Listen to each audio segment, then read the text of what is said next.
Well, welcome everybody to this week's Sales Globe Rethink Sales Roundtable. We're glad you're here today. I'm Mark Dinello with Sales Globe, here with Michelle Seeger. Yay, we're here. Yeah, thanks all for being here today. So we're going to have some fun today. We were always talking about the future of sales and looking at indicators of what's going to be happening 2021 and beyond. And we have a great guest today that we're going to introduce in just a couple of minutes here. But let's give you a little background on who we are. A little bit about us. So Sales Globe, we are a problem-solving firm for sales. And that means that what we do is solve the biggest challenges that sales organizations have. We consult in areas like business insights, and that would be what's happening in the market and how do you pivot to that. One of the reasons we have the roundtables. We work in areas of sales strategy, segmentation, targeting, territory management, and design. And then we look at things like your sales process, sales structure, how you go to market, and then of course the enablement layer, which is, one of our guest areas of expertise, tools to enable the team and drive performance. So things like CRM, SPM, and also incentive compensation. That's a whole lot of stuff and a whole lot of problems we solve there. We do a lot, and we wrote a few books, as you'll see. We'll probably be hitting a little bit on sales comp today, maybe a couple of other things. But anyway, we're so happy to have you here today and spending some of your time with us. Thank you very much. We will how about we introduce our guest? So now, without any further ado, let's introduce our guest today. So who we will have with us, Erik Charles. He is a colleague and he is a friend of ours. We've known him for so long. I was mentioning earlier before we went live that, Erik I'm very happy that he's here today, right? So I'm not excited. I'm not, it's not fine. I'm really happy he's on. And I remember, Erik, it was about a year ago, the last time that we saw each other in person. We were at an event and you had actually introduced me to some people at your company and said, Sales Globe, they're like family to us, which was really kind of nice. Anyway, Erik went to Stanford University. He's a really smart guy. And we... Stanford, I'm impressed. I know, right? Impressed. And that's another thing why I like that he's on here, because you are who you associate with, right? So Erik's a really smart guy. I'm associated with him. It's good news for us. But anyway, and he is I would like him to talk about. He is a world traveler. And he has now been grounded for 229 days. And so, Erik, I would love for you to come on and talk to us a little bit about yourself. And before you talk about what it is that you do at Xactly as a sales performance management evangelist, talk to us a little bit about who you are and, what it's been like being grounded all this time. Well, that's a fun challenge because I do travel a lot and it's mostly for work. So much of my identity is, done when I stand in front of one of those customs agents in another country saying, why are you here? I'm like, well, I don't know. I've heard the beer is good. I mean, you're going to let me in or what? But no, I live in Southern California. I live on the campus of the University of California, Irvine. I'm married to a research psychologist, actually. So, I do some guest lecturing here and at some other universities as well, in various areas that interest me. I kind of allowed my interests, my hobbies, my reading interests to slowly get into my life. I've got two sons. One is actually working as an SDR, sales development representative in the world out there. I'm not allowed to say which company. He's actually under an NDA. And then I've got a senior in high school who's looking at universities, trying to figure out where he's going to be going next. And, for the most part, I spend my time hanging out here in Southern California now instead of, people used to say, where's your office? And, I'd say Southwest Airlines, row 9, with an aisle, because Southwest has got a great little mini hub here at a John Wayne Airport in Orange County. And that's where I worked. And other than that, but that's the work side. And then the cool thing is I was just looking at my accounts. I've got like 300,000 points on Southwest that I'm not touching right now because obviously were not traveling. Yeah. You know, like you said, 229 days. I was in Sydney, Australia, speaking at a Salesforce conference when I got a note from the company saying, don't continue your trip on to the next location. I was supposed to be headed to Denver. Go home. We're closing the offices. And I was like, oh, okay, I can do this for a little while. You know, got my dry cleaning cleaned up, you know, got a couple of my suit coats, you know, I like to say tightened up, but they're probably let out instead. And next thing I know, and here we are 229 days later, and I'm still not going anywhere. And I don't anticipate going anywhere for the time being. One of the things I love is theater. I mean, I've actually worked on a couple of movies for some friends as a favor. And you know, I love the stage. I try to catch plays and musicals in any city I go to. And one of the things is Broadway's closed until next May. Mm-hmm. Yeah. You know, on the flip side, I haven't worn socks in 6 months. Well, Erik, I was going to ask you for one interesting non-business fact about Erik Charles. So that'll start us off on that question. So beyond the socks, one interesting fact about you personally. I never set out to do this for a living, and I don't even know what I necessarily do sometimes. Probably, let's see, was not born in the U.S. I was actually born in Japan, military brat. And, you know, I think my favorite one, because, you know, that's a question. I think one of my best ones is the best use ever of my ability to quickly change topics and speak was 31 years ago when I was trying to explain to the Stasi of East Germany, no, trust me, I'm just passing through your country. Please do not search me. Back in the old days of the wall had not come down yet. That's why it says 31 years in a month, 1989. And I found myself in East Germany on the wrong end of, let's just say, some people that really didn't like me. Wow. Good old days. Good I old days. know. I mean, that was big. So we're going to have, as you can see, a lot of fun with Erik. So Erik, just very briefly, we brought you on here to talk about just what companies are doing and to look at some patterns and trends of sales organizations and all these things we're going to delve into. So just give people a brief overview of what you do as a sales evangelist, at least the part that you might know that you do, and that will help set the context for what we're going to be doing today. Sure. So going back, I mean, so if I go back to my first solid, well-paying job, I was in management consulting. And I worked on sales compensation and a few other projects. And from there, I found myself in the very early stages of the technology industry. I used to joke that I was designing incentive plans that my customers couldn't actually run because they didn't have the same systems available that I had. And then so I got into software and spent a few years in that, and then went into academia. And about 10 years ago, Chris Cabrera, who's the CEO of Xactly, reached out to me and said, I'd like you to come up to the office. I want to show you something we're working on.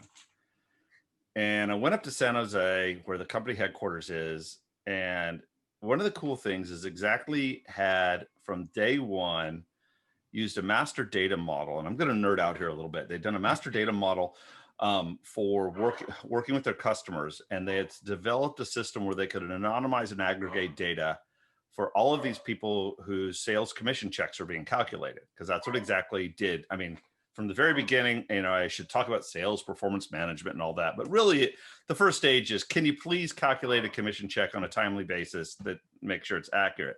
Well, the cool thing is when you do that, what I know is the data system has all the quotas, and it has the titles, and it has the reporting relationships, and it has the transactions, and it has the revenue, and it has the profits, and it has the commissions, and the commissions for everybody. So they're describing this to me, and I've been accused of somebody, you know, some people live on coffee, that I kind of live off a whiteboard pen sometimes. It's like, if there's a whiteboard in a room, And when we're back together, just watch it. Put a whiteboard in the room. Let's start talking and see it when I start twitching, because I will grab a pen and go up to the board and start sketching things out. I've actually got whiteboards here in my home office because I really can't live without them. Whiteboards and Post-it notes are the secret to my success, or there. So I started sketching out some interesting analysis they could do. And I was just interested in it from a data perspective. And that's me. It's like, I go after interesting challenges. It's like, oh, hold it. What if we did this? How about that? Could you switch it around this way? How would the math work out? Would that actually drive the behavior?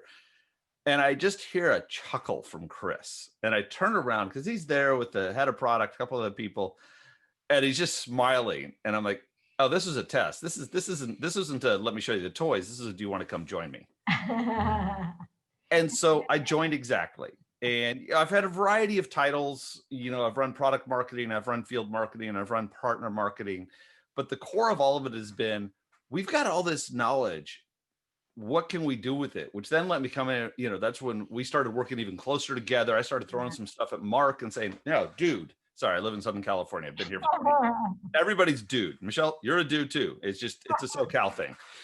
Dude, what if this is it? What does this direction tell us? What are we seeing here? And then I started hanging out with academics. A few years ago, as I was asked to actually be the plenary speaker at an academic conference on the sales profession. I stood up there and I started doing it. I always joked it was my revenge of graduate school, because I got to torture professors for their research. So instead of me standing up and presenting to my faculty, they were presenting their papers. And I was one of the people who said, yeah, but did you think about this? Did you look at this? Did you look at this?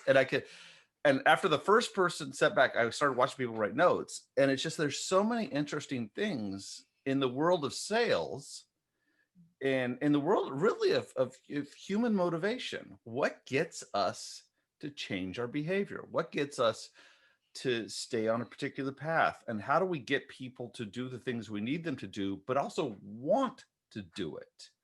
Yeah. And it's fascinating. So it's that data. And so Xactly cuts me loose to chase all these conversations. And you bring up a great point, Eric, which is, it's not about the structures. It's not about the incentives, the elegant designs or simple designs. It's not about the technology. It's about the behaviors in the end. Yeah. It's about the people, because we really want to motivate people to do the things that, align with the goals of the company, and of course, align with their goals as well. So, too often I see people forgetting about that in companies. It's about people, right? So, yeah. so you're looking at a lot of data, Eric, and seeing a lot going on within companies, just like we are. And we're curious about, what are you seeing for patterns or trends as we're looking ahead here? Because we're trying to be predictive about 2021 right. and what we think is going to be happening. Yeah. I mean, let's face it, there's one huge variable ahead of us, and it's a big who knows, right? I don't know when a good vaccine is going to be released. I don't know what the next spike might be in any of that. At the same time, what do we do with data? We look at past challenges. So we can look back at the last recession, 10 years ago or so, whatever, 12 years ago. We can look at different financial periods in time. We can look at economic indicators. And in this case, I can even just look at 2019 versus 2020, first 3 quarters. And I've actually done this in a partnership with Sun Lam from the University of Georgia, Mike Ahern from the University of Houston, and Mosin, who's the graduate student who had to do all the work. That's a joke for any faculty on the call. We all know, that old joke. How many faculty does it take to change a light bulb? 0. That's what grad students are for. So that's pretty funny. So we go into this and we started looking at 3 quarters versus 3 quarters. And what do we start seeing? Well, the first thing is, obviously in some companies, in some industries, we see a complete drop in employment. Mm-hmm. So there's both, I can see an overall drop in the number of people in the sales organization, as there was attrition happening. I don't know why people leave. I just know there's attrition. And I can see that the positions aren't being filled. So there was a drop. The recovery has been in inside sales titles, not field sales positions. It's pretty much realizing, guess what? I'm not in your offices. I didn't jump on a plane to come on out, much as I would love to be sitting there and do this. Yeah. They're all remote. So the concept of a quote field sales rep who goes to a customer site is on hiatus right now. And I can see that in the data. And the recovery is on the inside sales. So when you're seeing inside sales coming up, Erik, can you tell what kind of roles those are? Because one thing we're looking at is you've got your traditional inside sales, but then you've got your field sales that have become inside sales, or they're more hybrids. Can you tell, are they different titles or the same titles? Some of the companies are still kind of just still using the same titles, I think, because we talk about compensation, you talk about motivation. There are people that are motivated by titles, not just by the pay. They're like, well, when can I be a senior sales development representative step 2? I mean, we might make fun of that. I mean, it's the old Hay Group's early banding work from like 40 years ago, I think, is when they were doing it. But we've all done these titling exercises in our careers. What's the appropriate title? Actually, when we did the title work for Xactly, we had over 250 different titles for a sales rep that our clients use. Because we went through that and cleansed it, and then we started creating some standards. Said, are you calling this an account executive or an account manager? Trying to separate out hunters from farmers. And then we'd even say, AKA frontline hunter, frontline farmer. Which one are they? Sales engineer, solutions consultant, subject matter expert. And you can find so many variations. So there is some a humanistic factor, and then you get levels 1, 2, 3, 4, 5 at different companies, just so people can feel like they are advancing even if they stay in the same position. But in general, what we can see is hiring done for more inside sales. Not seeing as much of titles shifting, like people having their title changed in that sense. That seems to be an overall pattern, but it might be worthy of a secondary look. Again, looking to next year, I think the next big shift would be a revisiting of this will be next January. Most companies are on a calendar fiscal, and I think a lot of companies they're going to take it to the end of this year, and then there's going to be at the same time they're doing the budgets and they're doing the plans. There's going to be, what should our sales organization look like? Now, there's some other areas of where I can see the focus going on as well, though.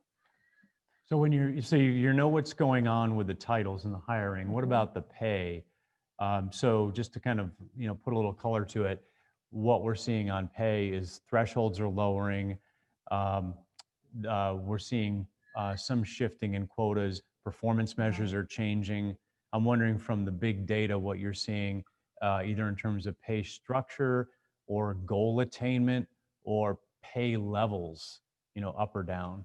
Yeah, it's all of the above. In general, we're seeing a reduction in the primary quota.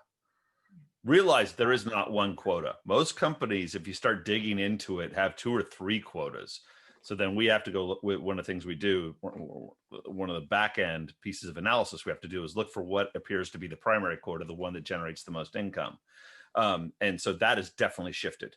And it's honestly dropped about 15%, in a lot of companies. Now that is all industry by industry breakouts. I'm not comfortable diving too deep into it because I still think there's some fuzz in the data set, but it's definitely been a lowering of the overall quotas. We've also seen the measures themselves change.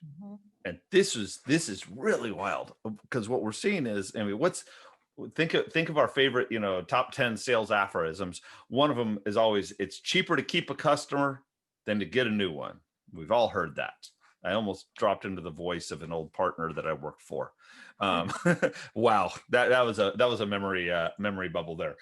And so you look at that, and what we have seen is a big increase in the focus of the quotas towards sell more and retain your existing client base, is taking it more of the focus than just go hunt a brand new customer. And I think now, again, that's the data. Now, my hypothesis, that is it's taking that aphorism. Companies are realizing they really do need to do a better job of reaching out to their long-standing customers. You can't play the old game. I remember this. There was a person I worked for who used to joke. He's like, it's horrible, but if I ignore them, they will come. He says, if I just stop calling this one customer, then I can guarantee within 3 months they'll call me and ask for some work because they need us, but they don't want to answer. They like to make the call themselves. That's changing. The realization that you need to pick up the phone, not drive over, unfortunately, but pick up the phone and call them and keep them. And we're definitely seeing that of a focus, the new measures or expanded emphasis on measures of how much of on target earnings can be attained by retaining your current customers and cross-selling and upselling to them. And this is where this other blending of the inside sales, but this is where we're also seeing more people being hired into the farmer role, or maybe I think you called it the rancher at one point, Mark, with the hybrid of the hunter farmer. I've always given you credit for it, so I hope you were the one that said that in front of me.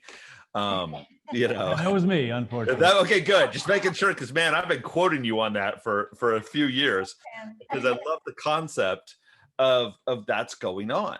That they are just realizing. Now there's some other research that I've seen on hunters and farmers and where should the roles be, and we can get into that later if you're interested. And then I find it interesting, you said quotas are going down. Mm-hmm. We're seeing industry by industry changes, and we've gone through these on prior roundtables where we're seeing the bounce curves, which means the rate that industries are coming back are different by industry. So obviously technology, computers coming up faster. Food services coming up faster, on-premise food not coming up, so varying quite a bit. Retail and wholesale coming up. Manufacturing has slowed down, but now has to catch up, either domestically or they're going to have to source from offshore. So I guess all that to say, this is all different by industry. Yeah, it's not one monolithic movement. Yeah, very, very different. Luxury retail, which has been very dependent upon showrooms, for example. I have no problem buying, a t-shirt from Amazon, but if it's a dress shirt, I kind of want to go try it on. But then again, when do I wear a dress shirt anymore? I mean, I haven't, how often am I throwing on the full suit, getting a set of cufflinks for a French cuff shirt or anything like that? You think of all of these little shifts. Yeah. My poor dry cleaner is despondent, sends me get well cards early on. They're like, are you sure you don't need to go someplace, Eric, and come back with a big bag of stuff for us to clean and press for you? I remember when I was a younger guy, it's hard to believe, back in New York many years ago, when we get a suit back then, we'd get the suit and then you'd always get an extra pair of pants because you'd wear the pants out faster. But right now, all we need really is the jacket, right? We don't even need the pants. Oh my God. Okay. Just so you know, he has pants on today. Oh, anyway, I'm not saying a word. This camera is waist up. Come on. No, actually, I will say I've only worn long pants twice in the last 6 months. Again, I live in Southern California. I mean, I know. So no, it's a humorous thing, and we all know it. We all know what's going on. I remember. News anchors and things like that from the past. In the same way, I had a friend who was the news anchor back in Tulsa where I grew up, and he would laugh. He's like, no, he's like, we just sit down. He's like, I just need the shirt and the jacket on. I'll have jeans on sometimes. Drives my production team insane. He's like, when do I stand up when I'm at the anchor's desk? And it didn't change until they shifted to those anchor's desk, where you could actually see someone's legs or the chairs or the shoes they had on or something. It's like, now I've got to go, check all my suit pants. Okay, this is a good segue to our next topic, because you guys, I think, could go on about that one for a while. The field sales rep. Mm-hmm. You mentioned earlier that, what do the motivators look like for that role? Now, when all joking aside, when we're talking about shorts, Mark, we call it on our roundtable this bunny slipper fatigue, meaning that some of these field sales roles, these field sales people, this working from home isn't what they signed up for. And, I've had sales CSOs calling me and say, what am I supposed to do? Teach them how to become Zoom experts? It's got to be more than that, Michelle. Like, how do I really motivate these people? And just given your experience and your background and your knowledge about people and interest in people, I would love to know from your perspective, what some motivators might be for, on field sales. I've got this company that's got these field sales roles. Maybe I've got inside sales roles too, but we know, let's say we know we're not going to open our office till Q2 of 2021. Like, what do I do to retain and keep my best people outside of just money? And how do we motivate them in this new environment? I would say that you just made the mistake that most companies are making. You talked about the field sales rep and you talked about the CSO. The secret is that frontline sales manager, one level up. And they are so critical, but most people, but I think of past engagements, plan design engagements, how often, how much time is focused on the incentive plan for the field sales rep, the incentive plan for the farmer, the incentive plan for the inside sales rep, and then the sales manager is just kind of a simple roll up. That, because the CSO doesn't have time to call all of their reps. They can't focus on them. They need to be looking at that frontline manager. Who is that person? Are they ready? Are they doing quick calls? Do you have, I mean, I can talk about tools all day long. We use Slack, for example, internally. And I mean, we've even gone so far as to integrate Slack with our, with Xactly Incent, our incentive compensation management solution. So that a rep can in Slack say, basically, show me the money and get an update of where they are against their goals and how much money they have without even leaving Slack. Now, that's getting back to the coin operated stereotype. But I really do think it's those frontline sales managers that need to be having the conversations, and not the morning stand-ups, as much as important they are, because we've got the Zoom fatigue. So that's the first, is like, you've got to look at that manager. Who have you promoted into that position? And did they have the personality today to do it? Because they're not sitting next to them in the bullpen if it's an inside sales. And they're not flying out to go with them on a sales call to see how they operate or to provide a little gravitas if it's field sales. So now you're looking at a different type of training. You almost have to be looking at, how do you check in with somebody? And yeah, I will freely admit, honestly, and there's some research out there, the mental, I actually was on a panel with two research psychologists and a psychiatrist recently. It was an internal panel of what can we do about mental health in the corporate world when you can't glance over and say, wow, Jim doesn't seem to be on his game this week. I wonder if everything's okay. And it's so much easier to say, hey, what's up, buddy? What's, everything going? But man, if I schedule a Zoom call with one of my staff, they're like, hi, I'm ready. What do you want to talk about right now, Eric? And so you've got to break down, because think of it, doesn't a Zoom call always feel like a formal meeting? How do you informalize, I don't know, some of these interactions so that you can find out what is going? Because then when we get back to the motivation, look, why do people go into sales? They do like being measured because they like exceeding measurements. I mean, come on, we play fantasy football to look at numbers. We go into athletics. Athletics has always been a great measurement thing. The Dodgers are, playing tonight, kind of a thing. And I'll be watching the World Series, and we'll look at on-base percentages. And, Billy Bean and I had a beer with Billy Bean several years ago, and it was great. He talked about the original Moneyball guy and everything he's done. And so that's all going on. But there is a personal side as well. Where do you think your career is going? Because I can't test your ability to mentor while you're remote. And then I think, and then we do have turnover, right? Attrition is happening. How do you hire an onboard? If you had to go hire a new person to your firm out of, say, California, how are you going to interview them? How are you going to hire them? How are you going to see if they fit within your company culture? There's a company I know that it's a small startup. Everybody turns on their Zoom cameras first thing as soon as the day starts, and they turn it off at the end of the day, and they never turn it off. The idea is we can look at each other at our desks. You can mute, but personally, I felt that was a little further than I'd want to go, but I understand. I don't know if we're all comfortable with that quite yet. No, not yet, but I can see the reasoning, to be able to glance over, or, I mean, I think of how often have we've lost the hallway conversation. I'm bringing up more problems and solutions, I realize here. But we've lost the hallway conversation of, hey, do you have a second? I've got a quick question for you. And especially for the newer reps who've just gone through onboarding, we need to help those, especially the new ones who you've just brought into the company, not inexperienced, just new to the firm. Right. How do you help them be comfortable asking for help? Do they really know all the people they can reach out to with a quick question? I've got a fantastic product management team.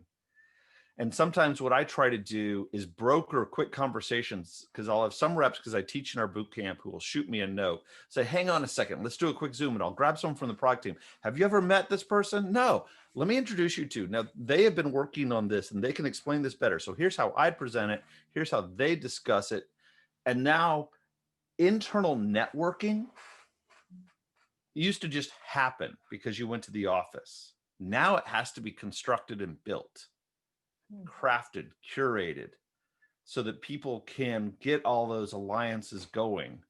And this gets into some of the research I supported with Alan Benson, who's a professor at the Carlson School of Management. And Alan has published a paper on the Peter Principle. I don't know if you ever read that book ages ago.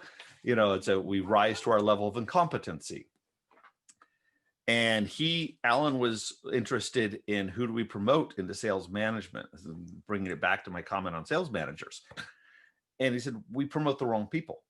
We promote the number one sales rep. Where instead he found, if you want to look at performance of the team, the best managers are the people who have sold all of the company's products. They sell the whole portfolio, not the most revenue, but the spread spectrum. If they're just above median, you don't want to promote someone who can't sell. But if they're above median, but they know how to sell everything, they can get more performance out of the team than if they're just the quote number one sales rep. We promote the wrong people. Yeah, absolutely. We end up promoting the high performers, and then we end up getting big salespeople in sales manager positions. Well, that's right. So as we think about, you just said that the frontline sales manager, and I think that we completely agree with that. They need some focus and attention. You need to be not only really understanding what is it that they need that's different. If I'm a leader, like, what do I really need to be looking at? I heard you say something like, look and make sure you got the right skill set. We do end up promoting the best people. We do know that. But now we're looking for a different skill set that it sounds like they're going to be comfortable reaching out, talking to people, not only finding out, here are the numbers and here's how you're doing, but how are you really doing, right? And how are you doing working in this environment, and what do you really need? I talked to a sales manager, Erik, in New York the other day, and he said two of his biggest problems, and one of them you called out, which is when I'm hiring new people, they're not sticking because they're coming in this virtual environment and they're not connecting with the team, and they're saying, well, this is really not what I was looking for in my job, and they end up going away. And the other one was the frustration that sales reps are feeling about their own inefficiency. And we talk about, well, people are working at home now, they've got kids, they're homeschooling, they've got all this distraction, all this stuff going on. And his reps are telling him, look, I'm getting stressed out because I've got, kids here, I've got the dog, I've got all this stuff going on. And he's saying, wait a second. What's happening is you're not actually on the road. You're not driving from Westchester to Queens to New Jersey to Manhattan. You're not traveling and having all that inefficiency that you used to have. So even if you used up half that amount of time dealing with some things you have going on around the house, you're still probably better off. But his whole message was, be a little bit more forgiving of yourself. And, so as a coach, he's telling his people, ease back a little bit and kind of, slow it down, and don't worry. I mean, this is just a different environment, but you can still be efficient in this role. Well, think about that flexibility mindset, which is so hard to embrace. Yeah.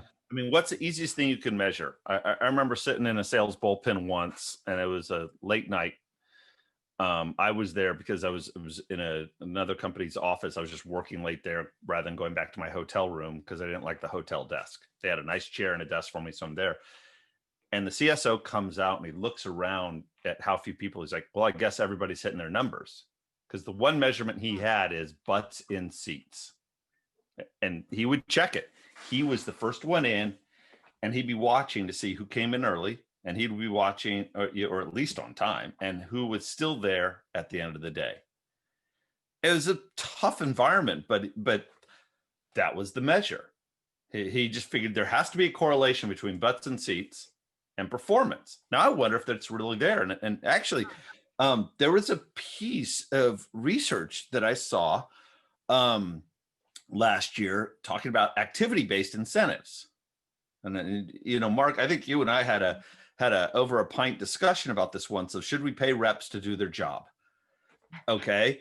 Think about if it's not in Salesforce, it doesn't exist, is a line that we use internally on a regular basis. If you haven't logged the call didn't happen.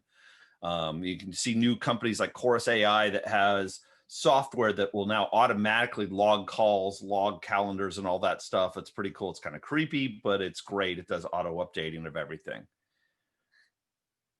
Do you know the activities necessary to succeed as a company? I mean, do you really know? Is it the account plan? Is it the at least 5 contacts at the customer? Is it the rate of talking? Do you know those? How long is your sales cycle? Is your sales cycle, let's call it a 5-month sales cycle. Not uncommon for, say, mid-market, high dollar deals. Okay. Are you willing to pay for some of those? What if you paid for having a full account plan fleshed out and submitted and signed off? Not a lot, but enough to remind people to do it. Now, why am I going down this path? Because people are sitting down at their desks and thinking, what do I do now? What could I be doing right now to help me? And they kind of know, but they don't, people don't necessarily see the connection. Even I don't always see the connection. It's like working out. Hey, Eric, if you'll start working out every day, it'll be in health. Well, I worked out for 2 weeks and nothing's happened. Hey, we'll get, but you can see these things where you can put in a wager that that you have to make a donation to charity if you don't work out for 1 month straight. So that's a negative incentive, but it's still there. And that's one of those things to go with. And the reason I bring that up is when that manager calls up, are they saying, how's it such and such deal? Or are they saying, hey, let's go over all of your account plans? What does a pipeline review meeting look like today when everybody's remote? And then back onto the schedule thing, my schedule has changed. I live again in California. Or more importantly, I'm in the Pacific time zone. Now, I will get up pretty early because I support people in Central and the East Coast, but I also support people in London. Recently, we had our user conference in Europe on BST. And so my alarm went off at 1 a.m. I grabbed myself 3 hours of sleep, got up, showered, put on a jacket, got on a Zoom, still no socks, and did 2 different presentations and conversations with our European customer base. They had no idea where I was. Now, then I went, when it was all done, I went back to bed. And I didn't start the next phase of my day until around 10 a.m. Pacific.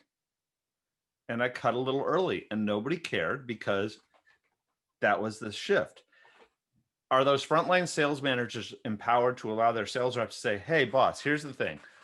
I get up at 6. I do a first round of emails and calls. I then take a 1-hour break. I have breakfast with my 11-year-old. I make sure that they're set up in their desk in their bedroom with their computer and they've turned off the gaming stuff and whatever it is, or not, or I play a game with them so that they get it out of their system. They get started in school. Then I'm back on doing this stuff. Now at 3 o'clock, I'm going to sign off again because I'm going to work with my kid on their homework. But then at 5 o'clock, I'm going to work on all my emails and my account plans. We can start breaking these chunks up and scatter them throughout the day. And at that point, I think the sales manager's bigger job is, but how many hours are you putting in? Not are you putting in enough, but are you putting in too many and just spinning your wheels? So where's the line between, work and non-work? And I'm hearing that from a lot of people that they're actually spending more hours. I know we can speak for that as well. They're spending more hours working because there's a gray line, right? And so, so you got that. And then you got the big question, which we've been talking about, Michelle, which is what does the new sales playbook look like? Because we're in different environments. We're working by ourselves. We need to receive coaching in different ways. That's right. Yeah. We need to sell in different ways. And we need a new playbook. Each company needs a new playbook about how they're going to do it. Because when you think about it, think about, the sports metaphor here. We're on a team. Traditionally, everybody's together. Physically, we're connecting. The coach can see what's going on, the coach meaning the sales manager. And now you can't do that when you're by yourself. Like you said, you're working out by yourself. I had this one sales VP said to me once, he said, it's like we're down in the basement and we're bench pressing 110 and we think we're knocking it out. And he said, but you don't have anything to compare it to. You don't know what you're doing. You lost your coach. Yeah. So what's the playbook? Yeah, I think that playbook is critical, and that quick connection and that finding the time without it being yet another. I do think there's a value in giving people time back, as they say. I have changed my settings. We use the Google platform for our email and calendaring. My calendar setting is for 25 minutes. I'm about to knock it down to 15. My standard meeting, I don't need more than 15 minutes most of the time. I really don't. We need to review an issue, get it done, and give people their time back. If you saw my calendar, you would see every day from 3 to 5 Pacific is blocked, and it says DIR, ducks in a row. All I do is I spend 2 hours every day to make sure that any small partial things going on were completed, done, or teed up for the next day. And it has actually made me so much more productive to have that block, to not get into another 30-minute or 45-minute or 1 hour meeting overlapping where I can't do anything creative. I can't really think through a challenge or something. And honestly, think about it. I have 10 hours a week, more than a full workday blocked to get my ducks in a row. Now, that was always there before. And sometimes, you talked about the driving around. Yeah. I used to commute up to LA. It was an hour each way, plus or minus, depending upon, what time of day I got on the road. When I stopped doing it, I kind of missed it, which is, for someone to say they miss driving in LA traffic, you might want to send me back to that mental health team I was on a panel with. But what it was I would make calls to the East Coast. I had a nice speakerphone system in the car that I installed at an old Lincoln Continental, that I was driving. It was great. Silent, big tank. And I could just hit dial and have the call and move on. And I would get stuff done sometimes, or I would do a books on tape or something like that. When I was flying all the time, I realized my flying time was almost a downtime for me because emails weren't coming in. On the flip side, while we've been talking, I can see a counter up on a tab on a browser, and I've gotten 25 emails. Now, 20 of those are some poor BDR, SDR hoping that I am their angle into the company. And I really actually have respect for them. We hire them, we all deal with this. But you talk about the selling model, right? Think of that plan. Who has fixed their plans? What was one of the stages of the old plans? Send them some swag. I'm going to send you a coffee mug. Hold it. Hey, Mr. Client, that I'm trying to sell to, can you give me your home address so I can send you a present? My home address? Think about it, but we're all working from home, because I get that. It's a little creepy. Think about it. But if you wanted to send that care package, if I wanted to send you a bottle of Cabrera wine, because our CEO has his own vineyard and I've got a case of his wine, I need your home address. Our office is open. You can. I knew that was coming. That was a total setup for you, Michelle. But yeah, think about it. So the swag delivery is gone. I can't bring the box of donuts. I can't take you out to dinner for a cocktail. The personal side of selling is so hampered right now if you don't already have the relationship, which is the other reason why I think companies are focusing on the existing customer base where you have a relationship. But that part is gone, which means your sales reps that were really good at personal relationships, that part of their skill set is not as critical, or they have to find a way to do it over a call. The sales manager I was talking about, who built their entire career on being everybody's best friend and going to ball game. I've rented out suites and taken partners to a Giants baseball game, we've got tickets for the Sharks hockey, which we couldn't use. Okay. I mean, I interviewed the president of the Sharks recently and talked to him, and Becker was talking about all the challenges they have, but like one of those things, those corporate suites. Think of all the corporate suites that exist to create a personal live engagement. How are you going to replace that in your action plan for sales? Boy, that's tough. You know, one of the things that we've said is, to your point, you can't send them the swag. You're not getting together with them. And, you know, we talked about prospecting being a problem. So, I mean, same thing with even penetration. And what we're saying is you've got to be better as a salesperson of doing more upfront discovery, becoming like this data-driven creative problem solver. And that just means what's going on in their industry. What are the problems they're solving for? We were just talking to a global telecommunications company that does cable and other things. And they're actually looking at some intelligence that would say, you know, what are the Wi-Fi needs in a home? How many people might be living in a home? Like answering questions and looking at things and providing information to the sales team that maybe they didn't have before, so that they can have more intelligent conversations when they actually get them on the phone. So what we're saying is they got to be better at looking and analyzing data and understanding where opportunities really might be, so that they're solving problems. Yeah, the future is going to go to the data-driven problem solver. So the the salespeople that can use data effectively in lieu of the relationship. Yeah. Right. They've got to be a little bit smarter. I mean, think of how many times have you gone in and you ran into a sales rep who is reading from a script. Yes. I mean, I joke, I get people that call on me and I'm like, hold it. Do you even know what my company does? I mean, seriously, my LinkedIn profile is not hidden. You know, you can find Erik Charles on LinkedIn. Yeah. It's real easy. It's right there. Come on. And one of the things I've said in sales training is like, before you ask for, 30 minutes of someone's time, you owe them at least 5 minutes of researching them and their company. Right. And I watch people write that down. I'm like, why do you have to write that down?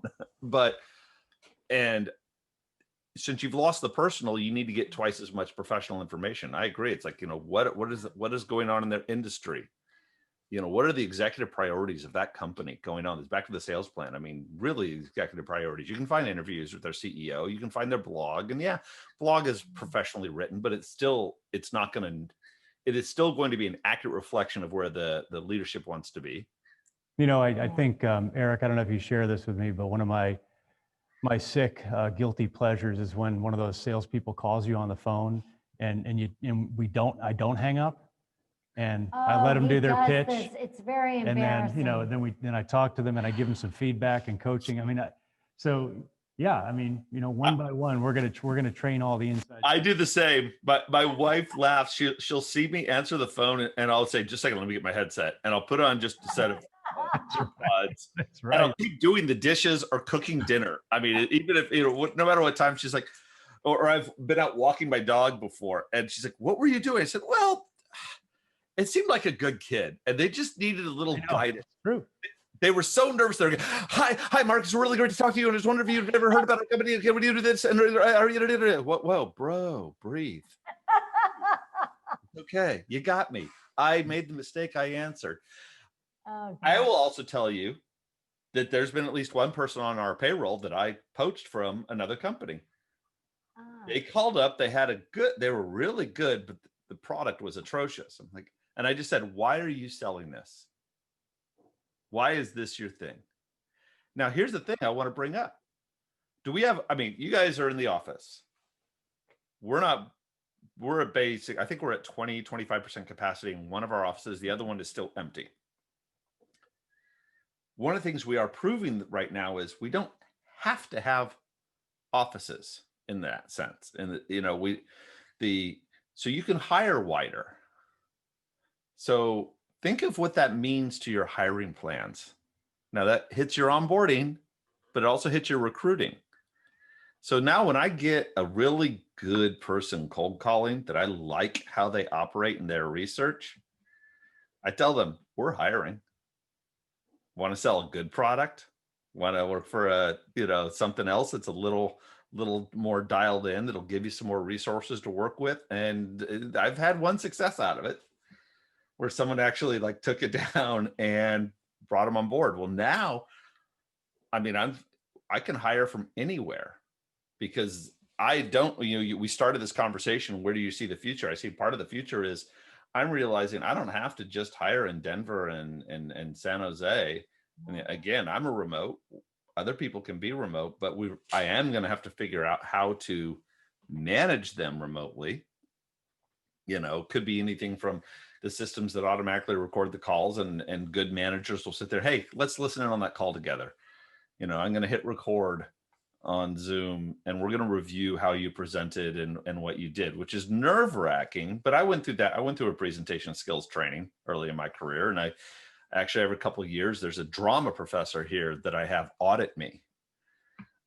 He does it on the side. Eli Simon, he runs the drama department here at UC Irvine, and he's beautiful Shakespearean productions he puts on, but he is also really good at looking at you and saying, okay, let's talk about your stance. Let's talk about where your hands were. Let's talk about, Erik, you talk too fast sometimes. And he's great. And I think that's one of the ones, thinking about this a little deeper, there we go. There's a job position that needs to exist. Presentation skills for the Zoom meeting.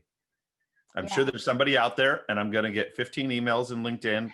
That's fine. I accept it. But who's training people to do a better job of presenting over Zoom or WebEx or whatever? We'll have a few, at least a couple of future roundtables on that. So everybody that's listening, come back for those too. Yeah, come back for those. So what we're hearing is that boundaries matter less. Now we are out of time, everyone. And we have some things we want to bring Erik back to talk about, I think, because I know one topic, Erik, that we'll be talking about on my podcast, at least, around women in sales, but we'll have to come back for that one. So everyone stay tuned. This has been highly engaging, and thank you so much for sharing your time with us, Erik. It was really, really super fun. Next week, we're going to have a special guest, Dan Silly, who has a company, Vendor Neutral. And what we're going to be talking about is something we've been addressing, Mark, which is, we know that 90% of Fortune 500 CEOs have said that they're accelerating their technology transformations. And this is going to be about where do you start? So thanks again, Erik, for being with us. Everyone, thank you. We hope you enjoyed this week's roundtable. Don't forget to register for next week and give us a call. Talk to us about your toughest challenges. And everyone have a great weekend. And thank you again for being here today. Thanks, everybody. Bye-bye. Thank you. Thanks, Erik.